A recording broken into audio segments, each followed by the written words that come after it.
آپ نے فرمایا عائشہ میرے ساتھ جائے گی، تو پھر میں بھی نہیں جاتا۔ یہ زندگی ہے بیٹا، آپ کو معاشرے میں مقام ملے گا آپ کے اخلاق سے، آپ کے رویوں سے، نہ کہ آپ کی خطابت سے اور آپ کے پیسے سے۔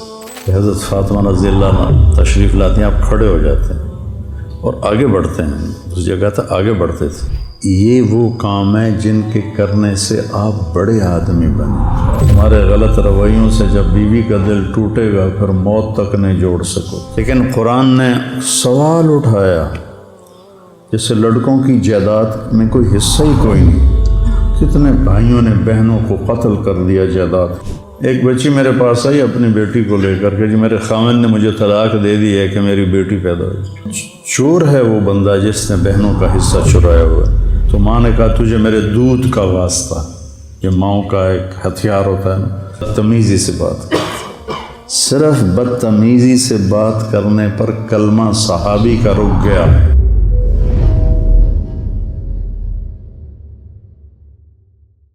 الصلاۃ والسلام علی سیدنا و مولانا محمد وعلی آلہ واصحابہ اجمعین۔ انسان کے علاوہ جتنی مخلوق ہے وہ زندگی سیکھے ہوئے ہوتے ہیں، زندگی کیسے گزاریں۔ تو عرب میں عورت کو ذلیل سمجھا جاتا تھا، اور عرب نہیں پوری دنیا میں عورت کو کمتر گھٹیا سمجھا جاتا تھا۔ عرب تو زندہ ہی دفن کر دیتے تھے اپنی بچیوں کو، یا گلا گھونٹ دیتے تھے اور پھر دفن کر دیتے تھے۔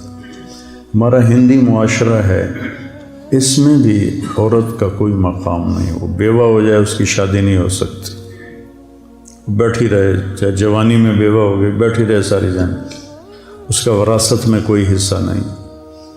ہندو دھرم میں بچی کی وراثت، ماں باپ مر جائیں تو ان کے پاس جو جائیداد ہے اس میں بیٹی کا کوئی حصہ نہیں۔ اٹلی میں کوئی باپ مر جاتا ہے تو اس کی پوری جائیداد صرف بڑے بیٹے کو ملتی ہے، نہ کسی اور چھوٹے بیٹے کو ملتی ہے، نہ کسی بیٹی کو ملتی ہے، نہ بیوی کو ملتی ہے، صرف بڑے بیٹے کو ملتی ہے۔ اور عرب میں بھی یہی تھا کہ عورت کی کوئی والدین کی جائیداد میں کوئی اس کا حصہ نہیں تھا۔ باپ نے شادی کی ہے ایک اور عورت سے، تو جب باپ مر جاتا تھا تو باپ کی بیوی کو بیٹا اپنی بیوی بنا لیتا تھا۔ اس سے بھی میں یہ ایک بادشاہ نے 500 بیویاں رکھی ہوتی تھی، 600 بیویاں رکھی ہوتی تھی۔ چنگیز خان کی 500 بیویاں تھیں، ابھی سوازی لینڈ کے بادشاہ کی 700 بیویاں تھیں۔ تو یہ ایک ظلم تھا، وہ 700 بیویوں کا حق کیسے ادا کرے گا؟ تو اسلام واحد دین ہے جس نے آ کر عورت کو عزت دی، مقام بخشا، کسی بھی روپ میں ہو اس کو مقام بخشا ہے۔ تمہارے گھر کی زندگی بتا رہا ہوں میں۔ اللہ نے شروع سے دیکھو، آدم کو مٹی کے پتلے سے بنایا، وہ پتلا 40 سال پڑا رہا ننگ، ساتھ ہوا کا بھی پتلا بنا دیتے، وہ بھی پڑی رہتی ننگ دھڑنگ، ایسا نہیں کیا۔ آدم علیہ السلام کو مٹی سے بنا کر روح ڈال کے کپڑے پہنا کے جنت میں ڈالا، اور حضرت حوا کو اس وقت پیدا کیا جب وہ سو گئے تھے، اور جب ان کی آنکھ کھلی تو ان کے ساتھ فل ڈریس میں، پورے لباس میں ایک عورت بیٹھی ہوئی ہے۔ اس عورت کا پتلا ننگا پڑا رہتا تو فرشتوں کو تو نہ عورت کی کشش ہے، نہ مرد کی کشش ہے، نہ ان کو کوئی نفسانی خواہش ہے، تو ان کے لیے کیا تھا؟ لیکن میرے اللہ نے شروع سے عورت کے لیے عزت سے اس کو وجود بخشا کہ اسے آدم کو سلا کے پیدا کیا اور پورے لباس میں پیدا کیا۔ تو آدم علیہ السلام نے پوچھا یہ کون ہے؟ تو آپ نے فرمایا یہ تیری بیوی ہے۔ تو پہلا رشتہ بیوی کا قائم ہوا، تو چونکہ بیویوں کو مارتے تھے، طلاق دے کے پھر رجوع کر دیتے تھے، طلاق دے کے 10 دفعہ طلاق دیتے، 10 دفعہ روک لیتے، اور غیرت کے نام پر تو قتل آج بھی ہو رہے ہیں۔ لڑکا زنا کرے تو کوئی بات نہیں، لڑکی سے یہ گناہ ہو جائے تو ذبح کر دیتے۔ جب دریائے راوی بہتا تھا، میرا گاؤں دریائے راوی سے 3 کلومیٹر ہے، زیادہ سے زیادہ، ایسے سیدھا جائیں تو سڑکوں کے بغیر، کتنی بچیاں اس میں بہا دی گئیں گلے کاٹ کے، اور بیٹا الو کا پٹھا ساری زندگی زنا کرتا ہے، تو کہتے ہیں جی چھوڑ چھکرن، کوئی نہیں چھوڑ چھکرن۔ وہ لڑکی بھی تو ایک انسان ہے نا، ایک بشر ہے، اس سے بھی تو خطا ہو سکتی ہے۔ شک پڑ جائے تو مار دیتے، صرف شک پڑ جائے قتل کر دیتے۔ تو اللہ تعالیٰ نے ہمارے نبی کو 11 شادیاں کروائیں۔ ما تزوجتم وما زوجتم الا بوحی من السماء نزل به جبریل۔ میں نے جہاں شادی کی، میں نے جہاں بیٹی کی شادی کی، پہلے آسمان سے جبریل آئے اور ان کے اللہ کا حکم لے کر آئے، پھر میں نے شادی کی۔ تو آپ نے 11 مختلف مزاج کی بیویوں سے حسن سلوک کر کے دکھایا۔ اپنے خاندان میں حضرت عائشہ قریشی، یعنی اپنی قوم میں، خاندان سمجھنے قریش، حضرت حفصہ اور سودا۔ اپنی قوم میں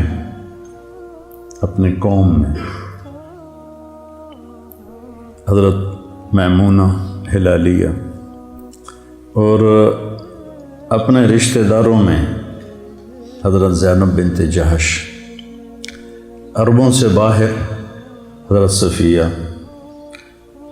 غیروں میں شادی کی، قوم میں شادی کی، برادری میں شادی کی، خاندان میں شادی کی۔ چھوٹی عمر سے شادی کی حضرت عائشہ، بڑی عمر سے شادی کی حضرت خدیجہ، برابر عمر میں سے شادی کی حضرت سودا۔ عمر کے لحاظ سے یہی 3 نسبتیں بنتی ہیں، چھوٹی ہو، برابر ہو، بڑی ہو۔ تو چھوٹی عمر کی حضرت عائشہ اور بڑی عمر کی حضرت خدیجہ اور برابر عمر کی حضرت سودا۔ پھر مالدار ہو حضرت خدیجہ، فقیر ہو جیسے حضرت صفیہ باندی بن کے آئیں، برابری میں ہو، مال میں برابری ہو حضرت سودا، مال میں زیادہ ہو حضرت خدیجہ۔ تو ہر قسم کے پھر مزاج میں تیزی ہو۔ بعض ازواج مطہرات کے مزاج میں بڑی تیزی تھی، اس کو بھی برداشت کی۔ تو عورت کو بیوی کی شکل میں عزت دے کے دیکھا۔ آپ جوان اب آپ نکلیں گے، شادیاں ہوں گی، ہمارا معاشرہ ہندی معاشرہ ہے، اس میں تمہارے ماں باپ تمہاری بیوی اکٹھے رہیں گے، تو بہت سی شکایات تمہاری ماں کو ہو جائیں گی، بہت سی شکایات تمہارے باپ کو ہو جائیں گی، بہت سی شکایات تمہاری بہنوں کو ہو جائیں گی، اور تم بے وقوف بن کر اپنی بیوی کو ذلیل کرنا شروع کر دو گی۔ اس لیے فقہاء نے لکھا ہے کہ اگر میں مالدار ہوں اور میری بیگم مجھ سے کہتی ہے کہ مجھے الگ گھر چاہیے، میں نے الگ رہنا ہے، تو اس کا جائز مطالبہ اس کو الگ گھر لے کے دو۔ میں نے ماں پیو کو نہیں چھوڑنا، میں نے ماں پیو کو نہیں چھوڑنا۔ ماں پیو کے قریب گھر لو، ماں پیو کی عزت تیرے ذمہ ہے اور ان کی خدمت تیرے ذمہ ہے۔ تیری بیوی کرے تو بہت اعلیٰ درجے کی بات ہے۔ اس کی سکت نہیں ہے کرائے پر لے کر دے، اس کی سکت نہیں ہے تو اس کو گھر میں ایک الگ ایک کمرہ، ایک ٹوائلٹ اور ایک کچن، یہ 3 چیزیں اس کو لے کے دینا اس لڑکے کے ذمہ۔ اگر اس کی بھی ہمت نہیں ہے تو پھر سارا سال روزے رکھو، تسبیح پڑھو، تبلیغ میں سال کی بجائے 3 سال لگاؤ، لیکن کسی کی بیٹی کو خراب نہ کرو۔ بیویوں کو اپنے ایک شخص آیا، صحابی ہے، یا رسول اللہ آپ کی ضیافت ہے۔ آپ نے کہا عائشہ میرے ساتھ جائے گی؟ کہنے لگے نہیں آپ اکیلے ہیں. ہم نے کہا میں نہیں آتا. آپ یہ جرات کر سکتے؟ اپنے دل استفت قلبک، اپنے دلوں سے پوچھو. اب نے کہا نہیں میں نہیں جاتا. دوسرے دن وہ پھر آ گئے، یا رسول اللہ آپ کی ضیافت ہے. آپ نے فرمایا عائشہ میرے ساتھ جائے گی. میں کہا نہیں عائشہ نہیں جائے گی. کہ پھر میں بھی نہیں جاتا. یہ زندگی ہے بیٹا، یہ زندگی ہے. منہ ادھر کر کے اس پیشاب کرنا یا ادھر کر کے پیشاب کرنا، اس میں تو اتنے 3 دن تمہاری دلیلیں ختم نہیں ہوتی.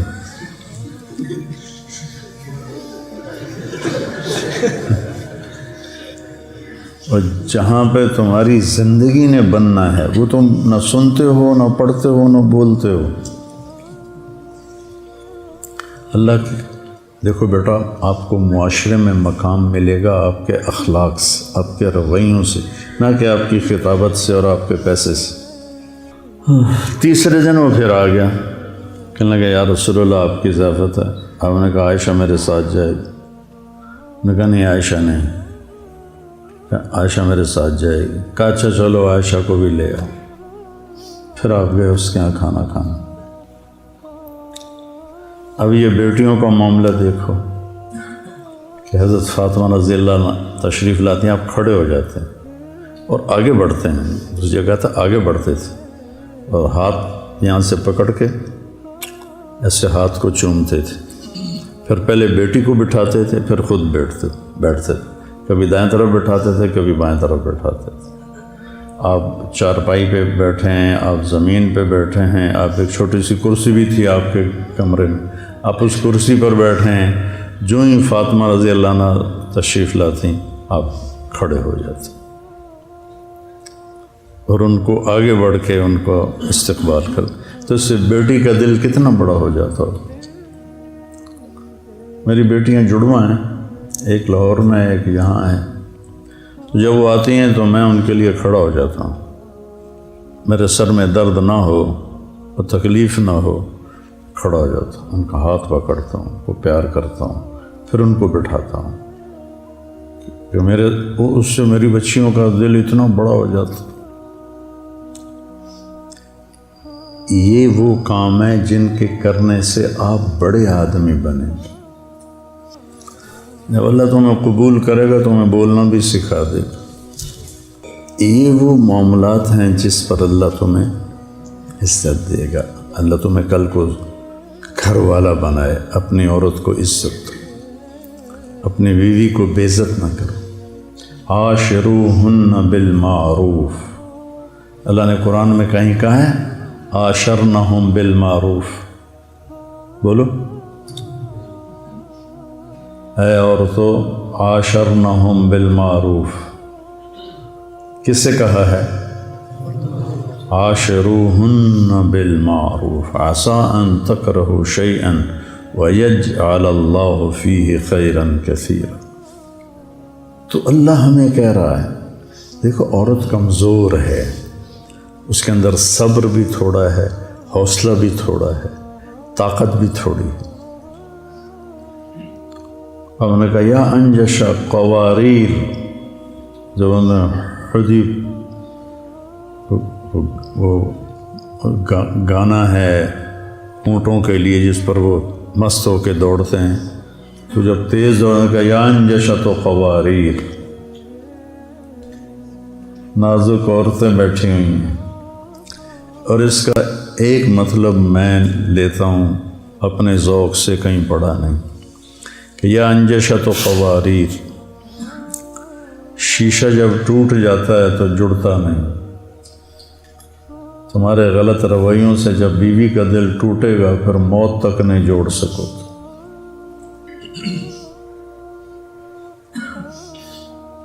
صدع شیشہ کے توڑنے کو کہتے ہیں، کسرا ہر چیز کے توڑنے کو کہتے ہیں. استعمال شیشے پر بھی ہو جاتا ہے، لیکن صدع اس توڑنے کو کہتے ہیں جو جڑ نہ سکے. صدع فاصدع بما تؤمر. ایسی ضرب لگا کہ پھر ساری زندگی کفر جمع نہ ہو سکے، اکٹھا نہ ہو سکے، جڑ نہ سکے۔ عبید رضی اللہ عنہ یہ آیت پڑھ رہے تھے کہ رحمت اللہ علیہ تابعی ہیں، ایک بدو گزر رہا تھا، جب اس نے یہ آیت سنی تو اونٹ سے نیچے گر گیا اور سجدے میں پڑ گیا۔ تو انہوں نے پوچھا کیا کر رہے ہو؟ کہا اس کلام کو سجدہ کر رہا ہوں۔ فاصدع بما تؤمر وأعرض عن المشرکین انا کفیناک المستہزئین۔ صدع شیشہ کے توڑنے کو کہتے ہیں، چونکہ شیشہ صدع اس توڑنے کو کہتے ہیں جس کے بعد وہ چیز جڑ نہ سکے۔ تو اللہ تعالیٰ ہمارے نبی کے درجے بلند فرمائے، آپ کی زندگی کا ہر پہلو آپ کے چچا نے آپ سے کہا تھا فاصدع بامرک، فاصدع، انہوں نے فاصدع بما تؤمر سے لیا ہوگا غالباً، فاصدع بامرک لم تصبک صبابۃ ولقد صدقت وکنت قبل امینا۔ تو اللہ تمہیں گھر والا بنائے تو اپنی بیوی کو عزت، اللہ نے یہ مقام رکھا ہے۔ من آیاتہ ان خلق لکم من انفسکم ازواجا لتسکنوا الیہا وجعل بینکم مودۃ ورحمہ ان فی ذلک لآیات لقوم یتفکرون۔ کسی رشتے کو اللہ نے یہ نہیں کہا کہ یہ میری نشانی ہے، خاوند اور بیوی کے رشتے کو میری نشانی ہے۔ کسی رشتے میں محبت اور ہمدردی کو نہیں ڈالا، اس رشتے میں محبت اور ہمدردی کو ڈالا۔ ہمارے ایک تھے بھائی شریف صاحب کشتی والے، ان کی بیوی فوت ہو گئیں، تو میرے بڑے دو مہربان تھے، بزرگ تھے میرے لیے، تو کہنے کے مولانا ہم رائمنڈ سے جوڑ سے آ رہے تھے تو راستے میں ٹائر پنچر ہو گیا گاڑی کا، بس کا، تو سارے ساتھی پریشان، جلدی کرو جلدی کرو جلدی کرو جلدی ٹائر بدلو۔ کہ میں آرام نال بیٹھا سی، میں کہ میں کدے کول جانا، کدھا نال ہی جانا، جا کے بیوی نہیں تھی، دیواروں کے ساتھ ہی بیٹھنا ہے، جا کے مجھے جلدی کیا ہے، مجھے کوئی جلدی نہیں۔ یہ بہت اعلیٰ رشتہ ہے۔ پھر یہ بیٹی کا رشتہ آپ کے سامنے ہے۔ بیٹیوں پر ایک بڑا ظلم ہے بر صغیر میں، انڈو پاک میں، کہ بیٹیوں کو وراثت نہیں ملتی۔ معذرت کے ساتھ پٹھان بالکل نہیں دیتے۔ پنجابیوں میں اب پھر بھی کچھ رواج ہے کہ دیتے ہیں۔ ضلع خانے وال میں میرے باپ پہلے شخص تھے جنہوں نے 60 کی دہائی میں اپنی بیٹیوں کے نام زمین کروائی، تو میرے تایا لڑ پڑے اپنے بھائی سے، دھیاں نو ساڈے گل پاؤں ہیں، دھیاں نو ساڈے گل پاؤں ہیں، انہوں ساڈے کولوں ہی زمیناں منگ سن۔ اور تصور کیا تھا ذمہ داروں کا؟ ساڈی بھوئیں زمین کو کہتے، ساڈی بھوئیں جیوائی دے بوئے تے لگی جاوے، کیوں؟ ہماری زمین داماد کے پاس چلی جائے، کیوں؟ سندھ میں بالکل نہیں دیتے، بلوچستان میں بالکل نہیں دیتے، نہ سندھی، نہ بلوچی، نہ پٹھان، نہ پنجابی۔ کوئی لاکھوں میں ایک دے دے تو کیا دیا؟ مطلب میرے خاندان کے واقعات ہیں۔ نوکرانی کے انگوٹھے لگوا کے آگے پٹواری کو پیسے دے کے کہتے ہیں ساڑی بہن انگوٹھا لا دیتا ہے، زمین ساڑھے نہ کر دیتی۔ آگے پٹواری بھی پیسے لے کے بیٹھا تو آندہ جی بالکل ٹھیک ہے، رل دیں۔ بڑا ظلم ہے۔ شہروں کا بھی یہی حال ہے۔ جہیز کے بعد کہتے ہیں تینوں دے چھڑی ہر شے، بس بھائی نہیں دیتے، قابض ہو جاتے۔ یہ جو رد عمل آتا ہے جب ظلم ہوتا ہے، تو اللہ تعالیٰ آپ کے والدین کی عمر دراز کرے۔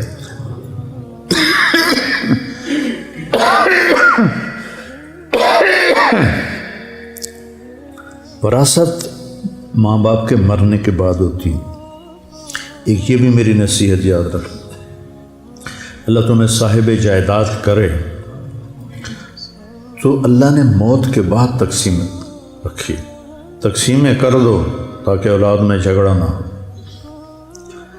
لیکن قبضہ اپنے پاس رکھو ورنہ تمہیں اولاد ہی فارغ کر کے یتیم خانے بٹھا کے آ جائیں گے۔ ایسے کتنے واقعات ہیں، وراثت ہے موت کے بعد۔ تو ہمارے ہاں اور عربوں میں اس وقت بیٹی کے لیے کوئی حصہ نہیں تھا، تو قرآن کی آیت سن، جب آپ نے کہا تعلم المیراث فإنہ نصف العلم، تعلم الفرائض فإنہ نصف العلم، اور واحد حکم ہے جو اکٹھا آیا ہے ایک ہی جگہ پر، پھر دوبارہ کہیں نہیں آیا کہ اس کی ساری کلیات جزیات کو اللہ نے ایسے جمع کر کے بریکٹ میں بند کر دیا۔ اب آپ دیکھو کہ لڑکی کو تو حصہ ملتا نہیں، حصہ ملتا ہے لڑکے کو، تو ہونا چاہیے تھا للانثی مثل نصف حظ الذکر، چونکہ لڑکوں کو ملنا معروف ہے، ٹھیک ہے، اور لڑکی کو دیتا کوئی نہیں، اس لحاظ سے قرآن کہتا للانثی مثل حظ نصف الذکر، لیکن قرآن نے سوال اٹھایا جیسے لڑکوں کی جائیداد میں کوئی حصہ ہی کوئی نہیں۔ تو اس لفظ، اس آیت سے ایک سوال پیدا ہوتا ہے کہ لڑکے کا جائیداد میں حصہ ہے، سبحان اللہ، لڑکے کا جائیداد میں حصہ ہے۔ آپ قرآن کا اسلوب دیکھو کہ کیا خوبصورت انداز میں اللہ نے بیٹی کی عظمت کو اور اس کی حیثیت کو قائم کیا کہ کیا لڑکے کا قرآن میں وراثت میں حصہ ہے، تو اللہ کہتا ہے کہ اللہ کتنا ہے، کہ جتنا دو لڑکیوں کا ہے اتنا ایک ہے، للذکر مثل حظ الانثیین، سبحان اللہ، کیا کمال۔ ہاں بھائی لڑکوں کو بھی دے دو، لڑکیوں کا تو ہے ہی، سمجھ رہے ہو، بیٹی کا تو حصہ ہے ہی، جتنا دو بیٹیوں کا حصہ ہے اتنا ایک بیٹے کو دے دو، اور ادھر انگوٹھے لگوا کے اپنے نام کرا دیتے۔ کتنے بھائیوں نے بہنوں کو قتل کر دیا جائیداد کے پیچھے۔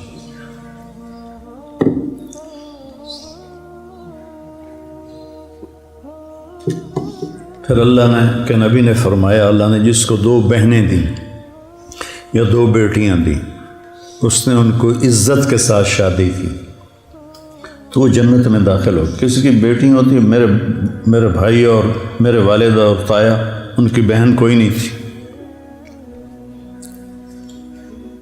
تو میری بھی دو بہنیں تھیں اور میرے تایا کی بھی دو بیٹیاں تھیں، تو میرے تایا نے حصہ نہیں دیا، میرے باپ نے حصہ دیا۔ وہ اپنے اس معاشرت سے مجبور ہو گئے۔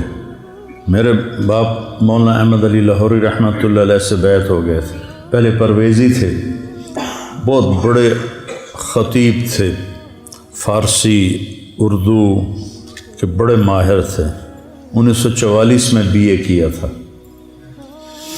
تو باقی سارا ان پڑھ ماحول تھا، پتہ نہیں میرے دادے نو کتوں خیال آیا کہ میں پتر پڑھاونا۔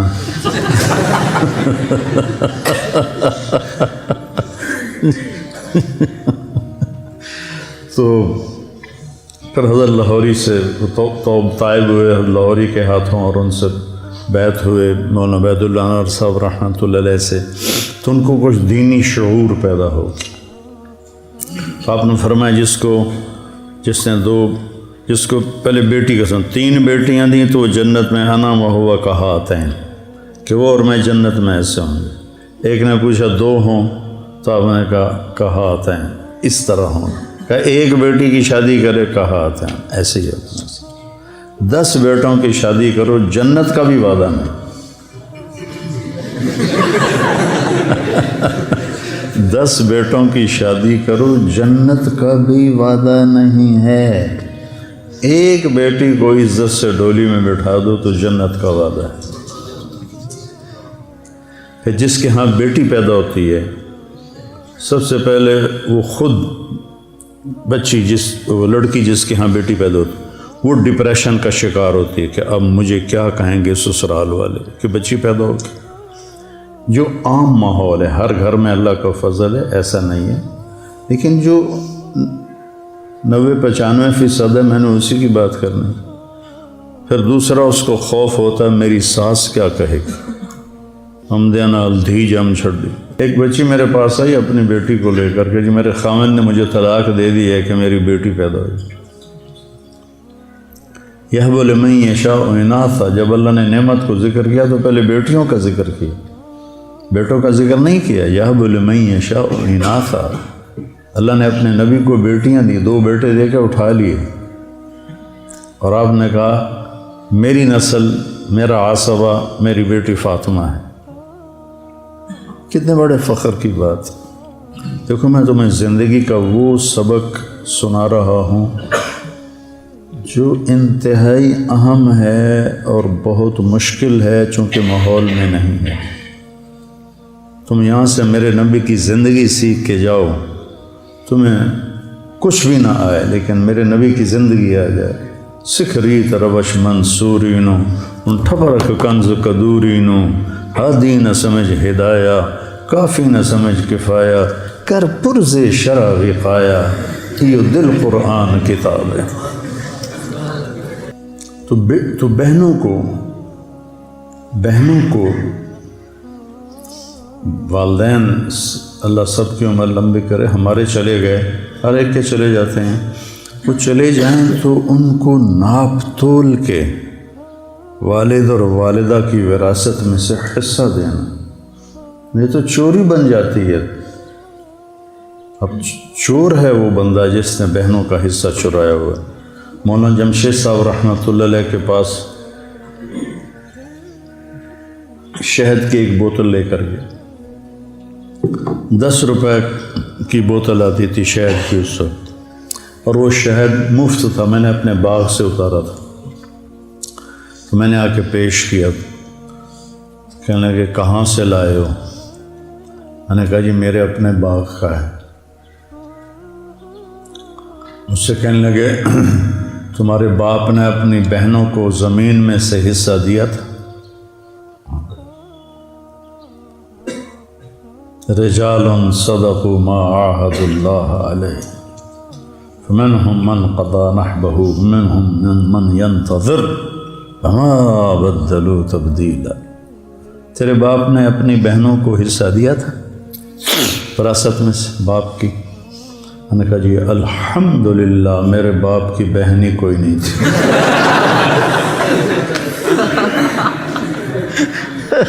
دو بھائی تھے صرف، بہن ہوتی تو شاید نہ ہی دیتے، کتنے دے ہونا ہے اس لیے پتہ ہی کوئی نہیں کسی نے۔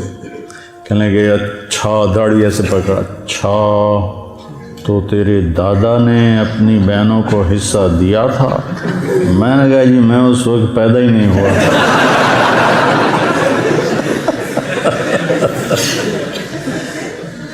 تو پھر اگلی سنو، یہ صرف شہد ہدیہ ہے یا بوتل بھی ہدیہ ہے؟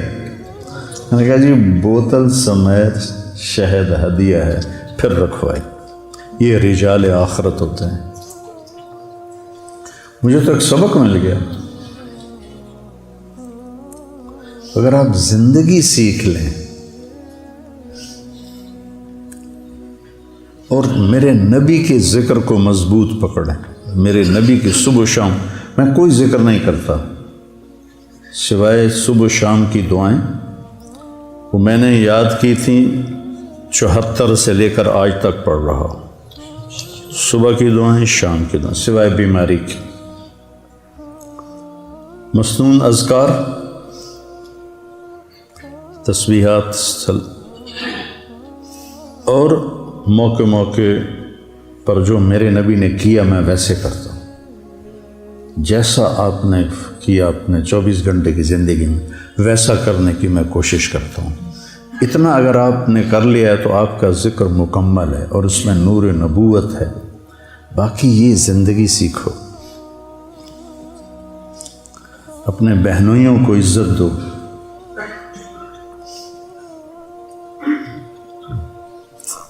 تمہاری بہن سے تمہارے ماں باپ کی نسل کا اس میں حصہ ہے۔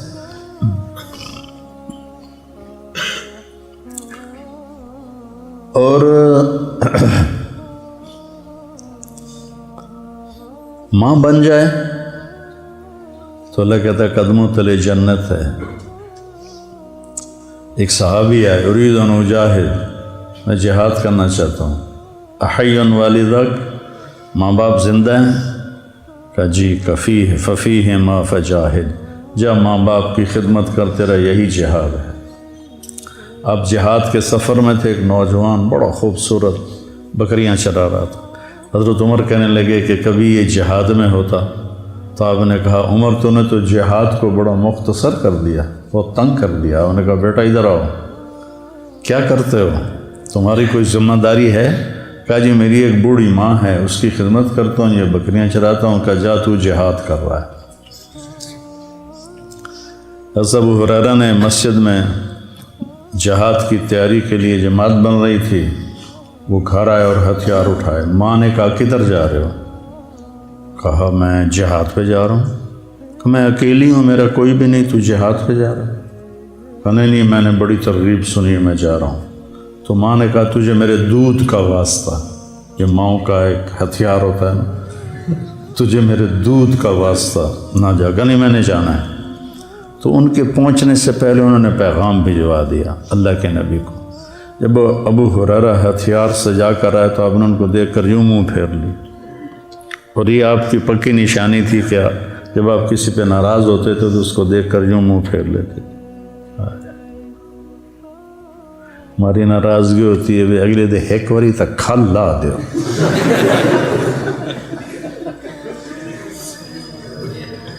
اور میرے نبی کی ناراض، یہ سیکھو، یہ سیکھو،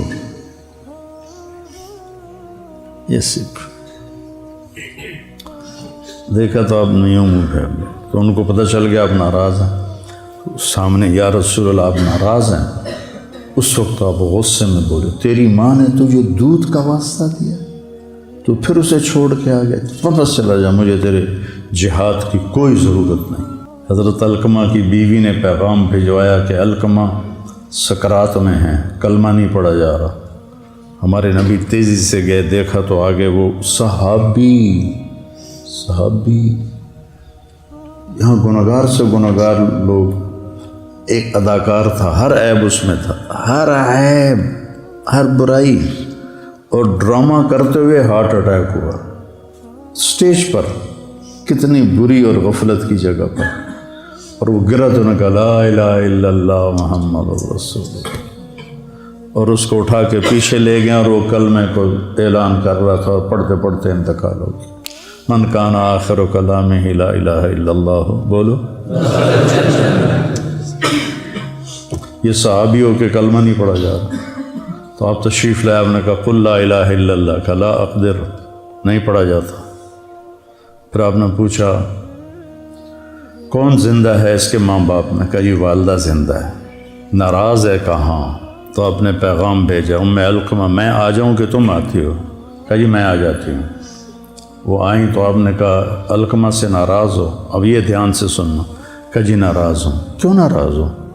کہ یا رسول اللہ اس کے دین کا گلہ کوئی نہیں ہے، بہت نیک ہے، راتوں کو اٹھ کر نمازیں پڑھتا ہے، دن میں روزے رکھتا ہے، قرآن کی تلاوت کرتا ہے، میری ناراضگی ہے کہ مجھ سے بدتمیزی سے بات کرتا ہے، بدتمیزی سے بات کرتا ہے۔ صرف بدتمیزی سے بات کرنے پر کلمہ صحابی کا رک گیا، باقی ماؤں کو دھکے دے کر کہاں سے نجات پائیں گے؟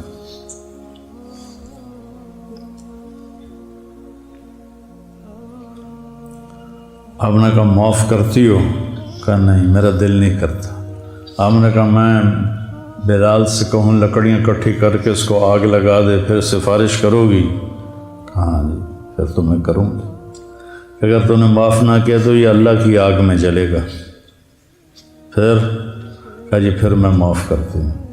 آپ نے کہا قل لا الہ الا اللہ، ان کی زبان سے لا الہ الا اللہ نکلا اور جان نکل گئی۔ پھر آپ نے ان کا جنازہ پڑھایا، ان کے دفن میں شریک ہو کر آپ نے اعلان کیا کہ جس نے ماں باپ کو ستایا، من عق والدیہ فعلیہ لعنۃ اللہ والملائکۃ والناس اجمعین لا تقبل صلاتہ ولا صیامہ ولا صدقتہ۔ پھر آپ نے قبر پہ کھڑے ہو کر کہا جس نے ماں باپ کی پر زیادتی کی تو ان پر اللہ کی لعنت، فرشتوں کی لعنت، انسانوں زمین آسمان کی لعنت، اور نہ اس کی نماز قبول ہے، نہ روزہ قبول ہے، نہ صدقہ قبول ہے، اور کہیں حج بھی آتا۔ تو اللہ نے ماں کو کیا مقام بخشا۔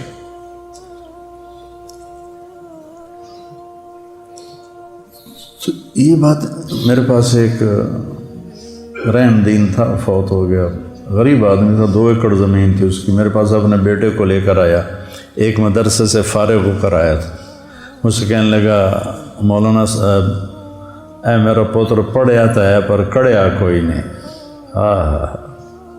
پنجابی کی فصیح مثال ہے، اے میرا پتر پڑھیا تو ہے پر کڑیا کوئی نہیں، پڑھ تو گیا ہے سیکھا کچھ نہیں۔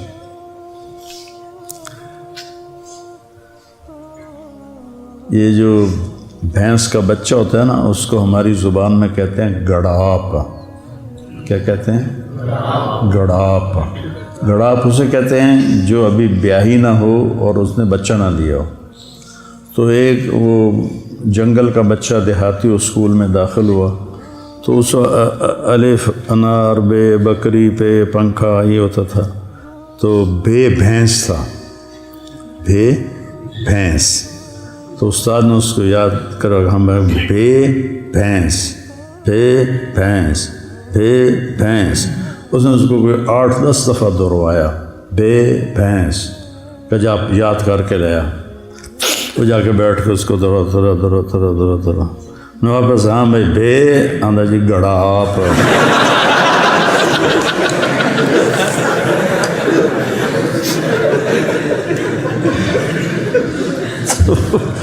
تم لوگ پڑھتے ہو پر کرتے نہیں، وہی گڑاب پہ اڑے رہتے ہو۔ تو اپنی ماؤں کو عزت دو۔ جب آپ گھروں میں جاؤ اپنی ماں کے کپڑے دھوو، اپنے باپ کے کپڑے دھوو، گھر میں جھاڑو دو، ان کے کپڑے صاف کرو، ان کے لیے کھانا بناؤ، چائے بناؤ، ان کے اندر سے دعائیں۔ جب میں تبلیغ میں لگ گیا تو پہلے تو میں گستاخ تھا، ماں باپ کا گستاخ تھا، میں تنگ کرتا تھا۔ تو اللہ نے تبلیغ میں لگایا، تو اس کے بعد پھر میں اپنے والد کو، جب میں چھٹیوں میں آتا، سال میں 1 دفعہ آنا ہوتا تھا، ان کو دباتا، تیل لگاتا۔ نوکر نے تو ایسے ایسے کرنا ہوتا تھا، میں بیٹا میں دل سے دباتا تھا۔ تو میرے باپ کو عادت تھی دبوانے، ان کو تیل لگاتا، تو بڑے خوش ہوتے اور ایک جملہ بولتے، پتر میری اکھیاں تو نہیں ویکھنا پر تو ویکھی ایک دیں اللہ تینوں بہوں عزت دے سی۔ پتر میری اکھیاں تو نہیں ویکھنا ایک دن ویکھی اللہ تینوں بہوں عزت دے سی۔ 88 میں ان کا انتقال ہوا۔ تو میرے نبی نے عورت کے مقام کو اس لیے اجاگر کیا، اللہ نے اجاگر کیا کہ قدر کوئی نہیں تھی۔ لا تقل لهما اف ولا تنهرهما وقل لهما قولا كريما واخفض لهما جناح الذل من الرحمة وقل رب ارحمهما كما ربياني صغيرا ربكم اعلم بما في نفوسكم ان تكونوا صالحين فانه كان للاوابين غفورا۔ وہ اپنا حق ایک ہے، وقضى ربك الا تعبدوا الا اياه، تیرے رب کا فیصلہ ہے کہ شرک نہیں کرنا، صرف اللہ کی عبادت۔ وبالوالدین احسانا، إما يبلغن عندك الكبر أحدهما أو كلاهما فلا تقل لهما أف ولا تنهرهما وقل لهما قولا كريما واخفض لهما جناح الذل من الرحمة وقل رب ارحمهما كما ربياني صغيرا ربكم أعلم بما في نفوسكم إن تكونوا صالحين فإنه كان للأوابين غفورا. یہ اتنا لمبا کلام، اپنے لیے ایک جملہ، ماں باپ کے لیے اتنے لمبے، اور خاص طور پر ماں کے. من ابر یا رسول اللہ، کس کی خدمت کروں؟ کہا امک، ماں کی. کہا جی پھر؟ کہا ماں کی. کہا جی پھر؟ کہا ماں کی. کہا جی پھر؟ کہا باپ کی. ایک شخص ہے عبداللہ بن عباس کے پاس، یہ بہت بڑا گناہ ہو گیا ہے، میری معافی ہو سکتی؟ آپ نے کہا تیری ماں زندہ ہے؟ کہا جی فوت ہو گئی. کہا جی اپنی خالہ کی خدمت کر، معاف ہو جائے گا. خالہ کی خدمت کر، معاف ہو جائے گا. تو بچوں، آج میں نے زندگی کا ایک باب آپ کے سامنے پیش کیا ہے، زندگی کا. اور اللہ نے مجھے توفیق دی، جب سے سن 2000 سے اللہ نے مجھے اس شکل کے بنانے کی توفیق دی. میں اس میں نبی کی زندگی کا رنگ بھرتا رہا ہوں اور بھرتا رہوں گا حتیٰ القی اللہ، یہاں تک کہ میری اللہ سے ملاقات ہو جائے. باقی فقہ اور مقابلے، مجادلے، مناظرے، یہ اس سے نہ میری جنت کا تعلق ہے نہ میری جہنم کا تعلق ہے. جس راستے پہ چل رہے ہیں اہل حق ہے، آرام سے چلو. دوسرے جو چل رہے ہیں وہ بھی صحیح ہیں، ان کو چلنے دو، خود بھی چلو. ہمارا مثال یہ بن گئی، نہ کھیڑنا ہے نہ کھیڑن دینا ہے. تو خود بھی کھیلو، اوروں کو بھی کھیلنے دو.